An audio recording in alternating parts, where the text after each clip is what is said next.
Hello, ladies and gentlemen. Welcome back to another episode here on African Confessions. The following story that you're going to be listening to, it comes from a translation of a message that I received, and the translation of that message, it reads like this. Hello, Brother Nanshi, how are you? Can you please post my own story as hidden identity? You can call me Chipo, not a real name. I am a 27-year-old Zim woman. Currently, I am residing here in South Africa, but I am about to leave Africa. I want to go to Europe. It is just that the charms that I have been using on this man, they are not working. So now we are fighting against the wife because she is the prayerful one. If it was not for the wife, this man would have sorted out all the papers for me so that I can go to Europe. As you know that these days, it is quite easy for a Zimbabwean to go to Europe. You just go there so that you can work as a nursing aide. He had already started with the process. That was when, unfortunately, the wife then caught the messages that we were sending each other. So now it was like, we need to relax, babe, but I still love you and I want you here with me. It is just that I need to negotiate with my wife. We cannot have a divorce now with the situation that is on the ground. So I am patient, but the traditional healer that I am working with, he has since promised me that once we get the woman out of the way, this is going to be an easy thing for me.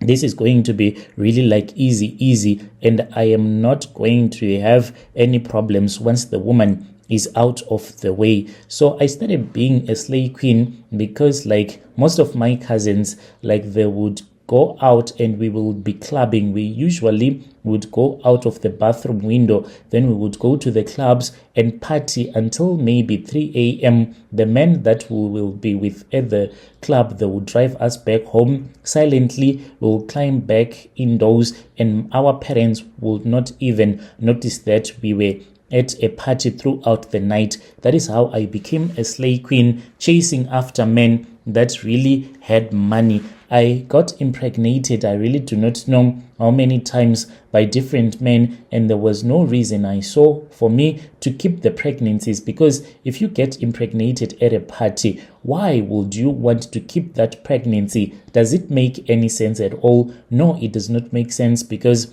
how can you keep a pregnancy which you do not even know who the real father is? That is what I decided to do. So I had another traditional healer, a woman one that I was dealing with. Whenever I would fall pregnant or just suspect that I have fallen pregnant, I will rush to her place. She would mix some strong traditional herbs for me to drink, and then after drinking them, I'll start to bleed, and then the pregnancy will be removed. So I really do not care if I have a child or if I do not have a child. As for now, I really do not care. What I want is to be in Europe. I am so tired of being here in South Africa. I don't want Africa anymore. And I have made a promise to myself that I am going to use this man, since he's a married man, as a stepping stone just to get out of Africa. Once I get to Europe, hey, he's going to see my true colors. That man does not know me. He just sees me as someone that is very cute, sweet, and kind, since we are always talking on the phone. So he does not know my true character,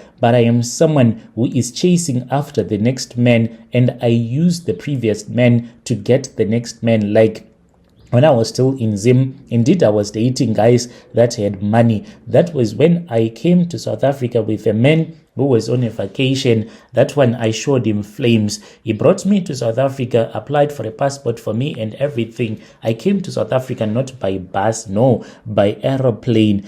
And then when we were at a vacation here in Cape Town, there was another guy, an Indian man. He had a thing for black flesh, and when he was looking at me, when I got the opportunity, when the wife was not around, I went to him and I said, do you want this cookie? He was shocked and said, yeah, I want it, but you are so confident. And I said, make a plan, I'll give it to you. This man and I, we slept together, and after sleeping together, he gave me some money. I told him to find some accommodation for me. He said that he could do that in Durban. I said, no worries, just do it for me. He got me onto the bus. I went to Durban and I started staying there in Durban. I used that Indian man to get an accommodation in Durban. After I was done with him, that was when I got a guy who brought me here to Jozi, where I am currently staying. And when I started staying here, I kept on doing what I was doing. But now I am tired of running around with these cheap African boys. I want someone who is from Europe. So I had been on a quest trying to find someone who is from outside of the country, in Europe at least, not America. No, I want Europe. I just love it from a very young age. That was when I was told to return back home by that traditional healer. So I then went to Zim, and when I got back home, I spoke with my traditional healer, and I told the healer that I was having challenges of getting at least a black man who is in Europe. So even an opportunity to get a white man, it was proving to be very difficult for me, and that was what I needed the most. And then that traditional healer said, there are things that can be done. I said, what type of things? He said, are you afraid of sleeping on top of a grave of the person that you do not know? And I was like scared. I said, no, I cannot do that. He then said, okay, give me time. But in the meantime, I do not want you to return back to your work in South Africa. I said, it is fine. I am going to hang around. So I waited. I was back home in Zim for about 3 months, whilst I was waiting for him to find the information that he said, once I have that information, I'm going to share it with you. Then one day he called me. He said, my daughter, where are you? I told him that I was at this other lodge with this other blesser who was just blessing me with his love and his money. He said, you need to stop whatever that you are doing. Just get your money and come here immediately. I made a silly excuse to that blesser that I needed to go, for my mom was really sick. He said, can I take you to your place? And I said, oh no, I do not want my mom to see that I am dating such an old man. He was hurt. Anyway, he gave me his money. I rushed to that traditional healer's place, and then we sat in his consultation room. He then said, oh, my daughter, there is something that I want to share with you. I don't know how are you going to accept it, but it is up to you. I said, anything that you want me to do, anything can be done. And then he said, for you to have any man that you want, since you said that you want at least a black man who is out of Africa or a white man, and for you to be able to do that, you need a spirit. I said, what type of a spirit are we talking about? He said, there is a woman who was taken by a crocodile, and her body was only seen after she had already died. So if you are willing, we can go to that river before her spirit leaves that river, because this thing, it happened this month. Do you want us to go to that village? I said, yes, let us go there. He then told me that money was needed, and indeed I had money. We then bought a case, that traditional beer, which is called Chibuku, a traditional brewed beer. That was what we bought. We bought 6 of those Chibuku bottles, and then some sorghum. We bought some basmati rice. We bought some sweets as well as some chateau wine. And then on our way, we went to that village. We traveled for nearly 6 hours. He also said that there was a ceremony that he needed to do at that same river to throw away some bad luck that some of his clients that had came to him. And then when we arrived in that village, it was late at night. He said, we cannot waste time. We then went to that river, and he called upon the spirit of that woman who had been eaten up by a crocodile. And then we poured the chubuku into that river, as well as the sorghums and the basmati rice, speaking with the spirits of the river to release the spirit of that woman so that she can come and she can possess me. Little did I know that at that time, what I was doing was that I was buying a marine spirit that will get me the men that I want. After that, I then saw a whirlwind that came out of nowhere. I saw in the middle of the river, I saw the water as it was rising up, and then that traditional healer told me to ululate, and that was what I did. As I accepted that spirit into my life, it was done.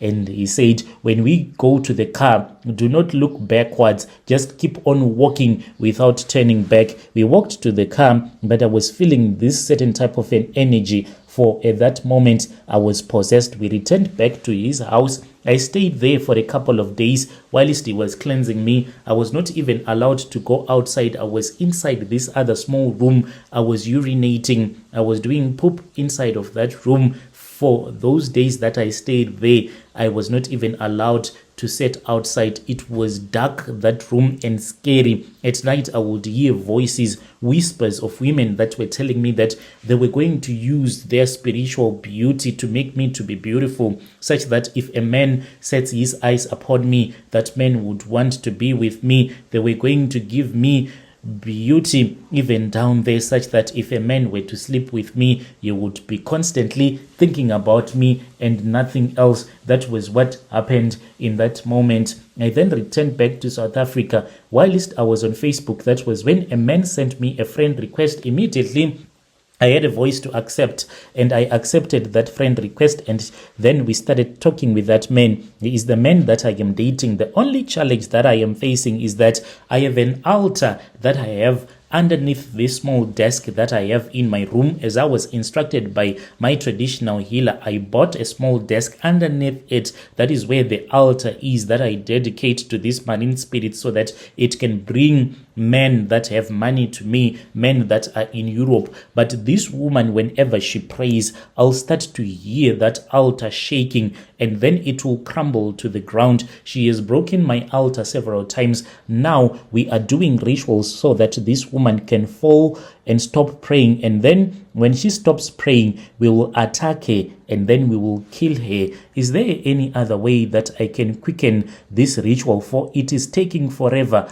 I want this woman to be gone. I was thinking that by the end of December, I will be already making plans to go to Europe, but things are tight right now. I am stuck almost in the middle of January. This woman is still alive. Worse, she was praying for the last 10 days and I can't even get to her. Even to get to my altar, I feel this heat that will be radiating from the altar. It will be too hot for me even to offer sacrifices of sorghums as well as basmati sweets and wine to these marine spirits, as I do after each and every 3 days. I need spiritual help from those that know how to kill this woman. I was willing to pay the price after this woman will be lying 6 feet underground. Dear listeners, right there was a message that was sent to me by one of our sister. That was the translation. Let's try to speak with her in the comment section. So it means when you pray, you are breaking down someone's altar. She was saying when this woman was on her fasting period during the 10 days, I was even unable to approach this altar. Strange things indeed they do happen in this world.